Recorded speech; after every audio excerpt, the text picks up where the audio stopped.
कर्पूरगौरं करुणावतारं संसारसारं भुजगेन्द्रहारं सदा वसन्तं हृदयारविन्दे भवं भवानी सहितं नमामि।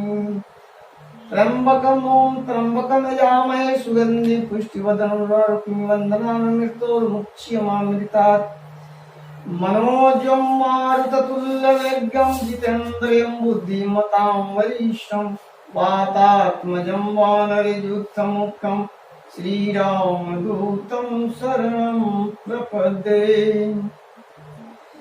ब्रह्म राम तेरे नाम बड़ो वरदायक वरदान, रामचरित सतकोटि महो लिए महेश जी अजान। बोले श्याम रामचंद्र की जय। भगवान जब दुनिया में अत्याचार बढ़ गया, चारों तरफ बहुत काफी लोग दुखी हो गए, जितने भी संत महात्मा सदपुरुष थे वह सब अत्याचार आतंक बेविचार से क्रंदन करने लगे। तो सारे लोग भगवान को याद करते हैं, यानी करने लगे भगवान के। सारे लोग जीव जंतु जो भी व्याकुल था, मनुष्य योनि में जो भी हम लोग हैं, नर नारी, तो भगवान के पास गए, भगवान से बोले कि हे ब्रह्मदेव, आप हमारी सहायता कीजिए, हमें उद्धार कीजिए। इस दुराचारी पापाचारी अत्याचारी आतंकवादी जो बना है, जो हमारे धर्म कर्म सब में विघ्न बाधा उत्पन्न करता है, बार बार हमें सताता है, भगवान आप हमारी रक्षा करें। ब्रह्मदेव ने कहा कि देखो भाई, मैं इसमें कोई सहायता नहीं कर सकता हूं, क्योंकि उसका वरदान जो है अजेय है। क्या निराकरण नहीं है? क्या उस दुराचारी दुष्ट आत्मा का अंत नहीं होगा? कहा कि ऐसी बात नहीं है। हम लोग शिव जी के पास चले, ब्रह्मा जी के साथ सारे जो देवता, साधु, संत, जोगी, मुनि, नर नारी जो भी थे, वह सब भगवान शिव के पास आए। भगवान शिव को सबने नमस्कार किया, बोले कि भगवान आप हमारी रक्षा कीजिए, हम लोग बड़ी व्याकुल हैं, हम लोग बड़ी दुखी हैं। भगवान ने कहा कि ठीक है, तो मैं भी कुछ क्या कर सकता हूं। तो सारे देवता ने कहा कि ब्रह्मा जी भी बोले कि नहीं करूंगा, आपके पास लेके आए और आप भी नहीं करेंगे, भगवान तो कौन करेगा। भगवान शिव जी ने कहा कि देखो भाई, ये तो अखिल ब्रह्मांड नायक जो विष्णु, महाविष्णु है, वह ही किसी हम सबका दुख को दूर करेंगे। इसलिए हम लोग उनके शरण में चले और उनसे हम लोग प्रार्थना, निवेदन, विनती करें। सारे देव, मनुष्य, नर नारी जो भी था, ऋषि महर्षि, सबने कहा कि ठीक है, हे शिव भगवान, आप जहां लेके चले, लेकिन हमारी रक्षा की। अब सवाल ये है कि भगवान हैं कहाँ? ठीक भगवान है कहाँ? जो ब्रह्मा जी भी, जो इंद्र देवताओं के जो राजा हैं वो भी, और शिव जी को हम लोग जानते थे वो भी, सारे लोगों ने बोला कि अब उस अखिल ब्रह्मांड नायक जिसका आकार है और उसका आकार नहीं है, वह साकार भी है और वह निराकार भी है। जब जब होए धर्म का हानि, बाढ़े असुर अधम अभिमानी, तब तो प्रभु हरिलिंग अवतार, ठीक ना? तब भगवान अवतार लेते हैं अपने जन, अपने भक्तों को रक्षा के लिए। जब जीव व्याकुल हो जाता है, सारी शक्तियां देवलोक और अन्य लोकों से जब सुरक्षा नहीं हो पाती, तब सारी शक्तियां व्याकुल एकत्रित होती है, और वह जब एकत्रित होकर एक आर्तनाद में जब भगवान को पुकारते हैं, तो भगवान आकाशवाणी करते हैं और अपने भक्तों से, चाहे वो देवता हो या मानव हो, सबको वह बोलते हैं घबराओ नहीं, मैं इस पाप को समूल नष्ट करूंगा, धर्म की पुनः स्थापना करूंगा। यदा यदा हि धर्मस्य ग्लानिर्भवति भारत। भगवान इस तरीके की बात करते हैं, जब जब होए धर्म का हानि, बाढ़े असुर अधम अभिमानी, तब तो प्रभु हरिलिंगम। भगवान तब अवतार धरती पर लेते हैं, वह नर के रूप में लेते हैं। हमारी इस दिव्य दृष्टि, हमारी इन नेत्रों से उनको हम एक जीवात्मा ही समझते हैं, अपने जैसा। वह एक माँ की गोद में खेलते हैं, एक पिता की अंगुली पकड़ के चलते हैं, एक आंगन में सोते खेलते, जो एक साधारण है बालक की भांति वह कार्य करते हैं। तब भ्रमित हो जाता है संत भी कि क्या ये ब्रह्म का अवतार है? ये तो एकदम साधारण तुच्छ बालक की, एक नर के जो पुत्र होता है, जो माँ भी काम करते, नारायण ऐसा किसे हो? तो भगवान लेते। अब भगवान है कहाँ? हम लोग जाके भगवान से कहें कि हे जगतपति, आप हमारी रक्षा कीजिए। ये सवाल, प्रश्न खड़ा हो गया। ब्रह्मा जी ने कहा कि भगवान जो सालोक में रहते हैं,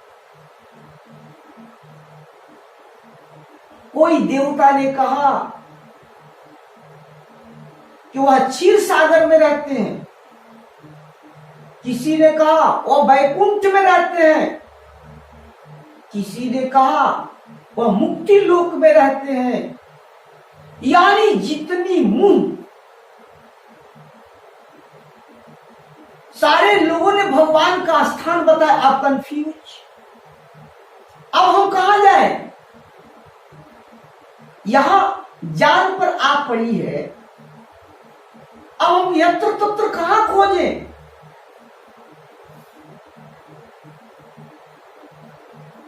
नारद जी भी थे, उन्होंने कहा कि भगवान जो है वह भी सर्वत्र है। एक बार भगवान के बारे में नारद जी से पूछा गया कि आप तो संसार के सारे खबर को, समाचार को भगवान तक ले जाते हैं। कहा कि हाँ, और भगवान का जो संदेश होता है वो 14 लोक भुवन में आप बताते हैं। तो बताइए नारद जी कि आप भगवान को कहां मिलते हैं, भगवान कहां रहते हैं? नारद जी ने कहा कि देखो भाई, नाहम बसामी, भगवान स्वयं कहते हैं, नाहम बसामी वैकुंठे, मैं किसी लोक में निवास मेरा स्थायी नहीं है। नाहम बसामी वैकुंठे नाम योगिना नाम हृदय, न मैं जोगी मुनियों के ध्यान योग तपस्या करने वाले के हृदय में निवास करता हूं। नारद जी ने कहा कि प्रभु आप कहां रहते हैं? कहा कि मद भक्ता जत्र गायन्ति तत्र तिष्ठामि नारद, मेरे भक्तगण जहां मेरा गुणानुवाद करते हैं, भजन कीर्तन करते हैं, सत्संग करते हैं, जो मेरी को याद करते हैं, मैं वही उपस्थित रहता। मैं वैकुंठ में मुक्ति लोक, सालोक, क्षीर सागर, ये नाम बात नहीं है। मैं तो न हृदय न जोगी मुनियों के हृदय में निवास करने वाला हूं, नहीं। मद भक्ता जत्र गायन्ति, जहां मेरे भक्त गायन करते, मेरा गुणानुवाद करते, भजन कीर्तन करते हैं, तत्र तिष्ठामि नारद, मैं वहां नारद स्वयं उपस्थित रहता हूं। बोले श्यामा रामचंद्र की जय। भगवान ने कहा अब ये समस्या यहां आ गई कि जितनी मुंह उतनी भगवान का लोगों ने स्थान बताना शुरू किया। भगवान शिव जी भी उसमें थे उपस्थित। नारद की बात को माने भजन गा में भगवान आ जाएंगे। किसी ने कहा कि वो सालोक में रहते हैं, वहां जाए मिलेंगे। कोई ने कहा गोपद में रहते हैं, कोई ने कहा क्षीर सागर, कोई वैकुंठ है, कोई मुक्ति लोक, मैं कहां जाऊं? भगवान आशुतोष यानी भगवान शिव जो थे, वह सबकी चर्चाएं, सबकी विचार को सुन रहे थे। सारे लोगों ने कहा कि प्रभु ये सबका विचार यत्र तत्र स्थान पर भगवान को हो गया जाने के लिए कि निवास करते हैं वहीं मिलेंगे, आपका विचार, आप मौन क्यों? कहा कि हे संत जी, हे देव, हे भक्त, हरि व्यापक, हरि व्यापक सर्वत्र समाना। हरि तो हर स्थान कण कण में है। खड़क खम्भ है, कण कण, यानी कि अगर वो मिट्टी के कण है जो हमें दृष्टि से दिखाई इतना छोटा होता है, चिकना भी बन जाता, फिर भी कणदार होता है, उसमें भी परमात्मा है। हरि व्यापक सर्वत्र समाना, प्रेम के प्रकट होई में जाना। भगवान तो चाहिए, बस भगवान से तुम प्रेम करो, भगवान से प्रेम करो।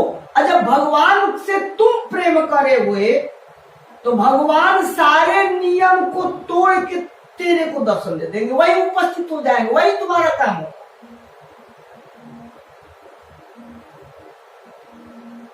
वही हो जाए। एक बात, नारद जी संसार भर की खबर लेके जाए और भगवान विष्णु के दरबार में भगवान के सामने नारायण नारायण करते, भजन गान करते हुए पहुंच गए। बोले नारद क्या समाचार? कहा कि प्रभु एक ब्राह्मण मिला, अब उसकी अवस्था वृद्धा की हो गई है, कड़कड़ाती हुई ठंड में मैं देखा, वह भोर में स्नान करके त्रिपुंड किए हुए और आपका जाप नाम का करते हुए वो मंदिर में पुष्प जल लेकर जा रहा था। कहा कि अच्छा। तब उसने पूछा कि हे नारद देव, आप बताइए कि भगवान के पास मेरा क्या स्थान, मैं किस लेवल का पहुंचा हूं, मेरी वहां कैसी मतलब कि भगवान ने चर्चा, भगवान मुझे किस रूप में, कहा कि ठीक है मैं जाऊंगा, भगवान से पूछ लाऊंगा, हे प्रभु आप बताइए उसके लिए क्या है। कल कि जब वो मेरा भक्त है और मेरे में ही लीन है और धर्म से ही रहता है, तो निस्संदेह वह मेरे लोक में निवास करेगा। और बताओ, भगवान मैं आ रहा था तो एक बंदर उछल कूद कर रहा था, उसने मुझे बोला कि नारद जी मैं तो बंदर जाती हूं, आप बताइए कि मेरी भगवान के पास क्या स्थान है।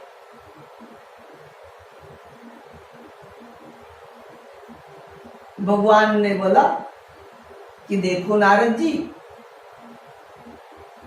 वह तो मेरा भजन नहीं करता है, बल्कि मेरे द्वारा जो पेड़ पौधे हैं उन सबको उजाड़ता है, तोड़ता है, बृहस्पति जगह को बर्बाद करता है, फल भी खाता है, वृक्ष भी तोड़ देता है। ठीक है ना? इस प्रकार से तो बोले कि वो भी बोला है प्रभु, तो उसको क्या संदेश दे दूंगा। कहा क्या भला बताओ। अरे उसका स्थान तो ये गर्म देख रहे हो, ये जो खंभ है और नीचे देखो आग जल रहा है ना, और आग के ताप से, अग्नि के ताप से ये खंभ जो लोहे की है ना, धातु की, वह गर्म हो गई। तो उसको इसी में ये जो सीकड़ रस्सी देख रहा है ना, लोहे की जंजीर में जकड़ दिया जाए और नीचे से अग्नि की लपट। अब सोच लो, वह धातु भी गर्म होगा और फिर बाहर से भी उसे अग्नि की ताप दी जाएगी। तो समझ जिस प्रकार से अनाज को उबाल के लोग खाते हैं वही हो जाएगा, है ना। आप समझ लीजिए, आप लोग ये है। कहा कि प्रभु एक और है। बोले कि बताइए। कहा कि मैं आ रहा था तो एक और राजा जो थे देश की, बड़ी आपकी भक्ति करते हैं, जब भी जाते हैं बड़ी आदर और सम्मान के साथ अपने से आते हैं, अगवानी कर अपने आसन पर बैठाते हैं और स्वयं पद प्रक्षालन करने के बाद में अपने से भोग लगाते हैं, यानी जो भी परोसते हैं, और बड़ी मेरी अच्छी देख मतलब विदाई भी करते हैं। कहा कि तब उस राजन का क्या कष्ट है। कहा कि चौथे पन को होने को आ गया, लेकिन उनका संतान नहीं, सब है, रानी है, धन है, वैभव है, सेना है, पलटन, सब कुछ, परंतु उस चिंता में कि मेरे बाद इस राज्य का उत्तराधिकारी कौन होगा।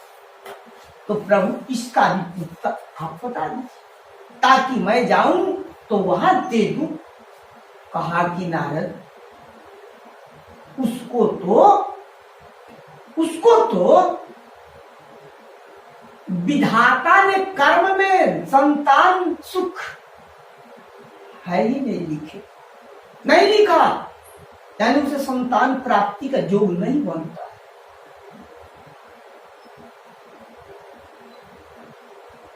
नारद जी कहा कि ठीक है प्रभु, नारायण करके निकल गए।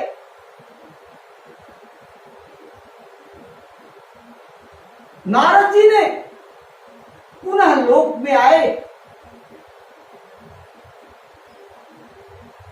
महिलोक को, और महिलोक को वह चले कि मैं जो भगवान से इनका संदेश लेके गया था उसका जो भगवान के द्वारा उत्तर मुझे मिला, मुझे दे देना चाहिए। ये विचार कर नारद जी चले और वह उस ब्राह्मण के पास पहुंच गए। ब्राह्मण उसी काल में मिले और लोटे, जलपात्र, पुष्प, धूप, त्रिपुंड, ठंड में भी वह स्नान करके भगवान की आराधना पूजन में मंदिर की ओर बढ़े जा रहे थे कि नारद का दर्शन हुआ। नारद जी ने प्रणाम किया, नारद को प्रणाम किया। नारद जी ने कहा कि हे ब्राह्मण, भगवान के पास आपका मैंने सवाल रखा। हाँ नारद जी, क्या है? भगवान जी ने कहा है कि वह तो मेरा भजन करते हैं, इसलिए वो तो मेरे धाम में रहेंगे, मेरे सन्मुख रहेंगे।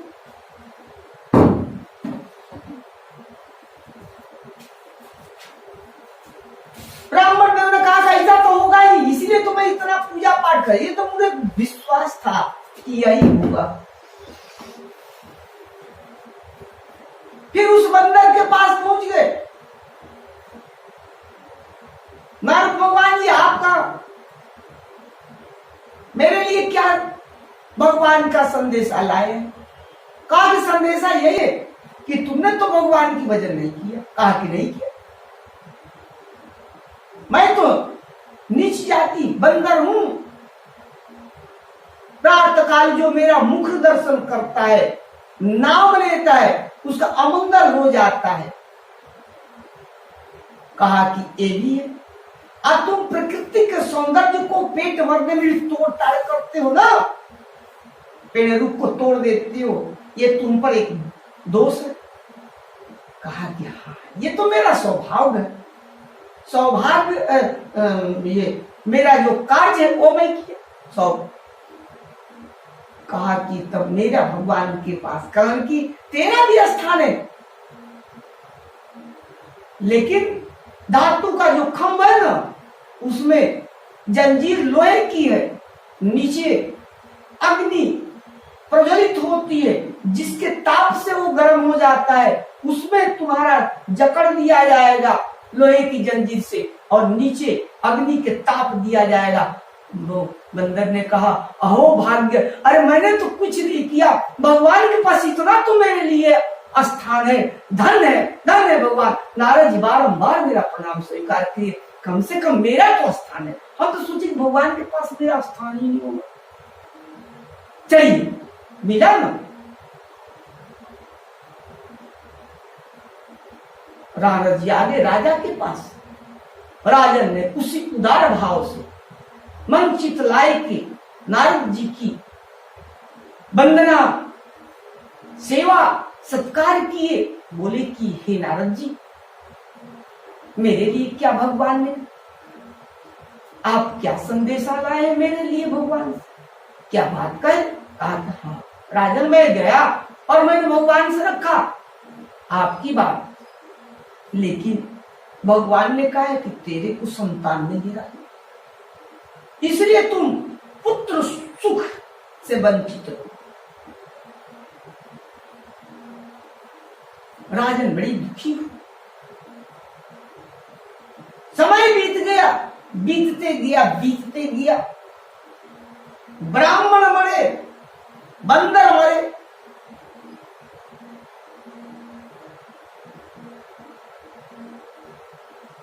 नारद जी पहुंच गए भगवान के पास। नारायण नारायण,